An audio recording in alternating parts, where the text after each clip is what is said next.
कहानी का मुख्य पात्र लैंचो एक गरीब लेकिन मेहनती किसान है।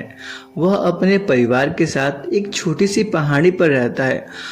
उसकी पूरी उम्मीद उसकी मकई की फसल पर टिकी हुई है, लेकिन एक दिन आसमान में बादल छा जाते हैं। शुरुआत में तो लैंचो बहुत खुश होता है क्योंकि उसे लगता है कि बारिश उसकी फसल के लिए वरदान साबित होगी, लेकिन कुछ ही देर बाद मौसम अचानक बदल जाता है और बारिश की जगह भयंकर ओले की बारिश होने लगती है। बर्फ गिरने लगते हैं। बर्फ जैसे कठोर ओले पूरी फसल को बर्बाद कर देते हैं। कुछ ही मिनट में महीनों की मेहनत मिट्टी में मिल जाती है।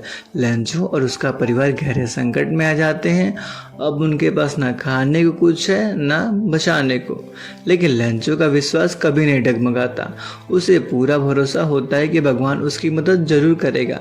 इसी विश्वास के साथ वह भगवान को पत्र लिखता है और उसमें 100 पेसोस भेजने की विनती करता है ताकि वह अपने परिवार का पालन पोषण कर सके और अगली फसल बो सके। जब वह पत्र डाकघर में पहुंचता है तो पोस्ट मास्टर उसे पढ़कर हैरान हो जाता है। वह लैंचो की अटूट आस्था को देखकर इतना प्रभावित होता है कि खुद और अपने साथियों के पैसे इकट्ठे करता है। बड़ी कोशिश के बावजूद वह केवल 70 पेसोस ही जुटा पाता है और वही रकम भगवान के नाम पर लैंचो के लिए डाक में डाल देता है।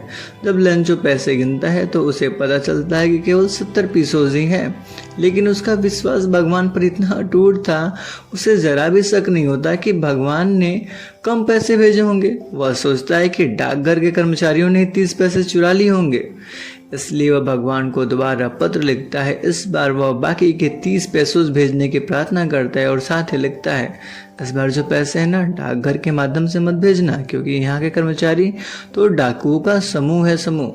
यही कहानी अ लेटर टू गॉड की सबसे बड़ी सीख है। Faith can move hearts and kindness is the true face of God.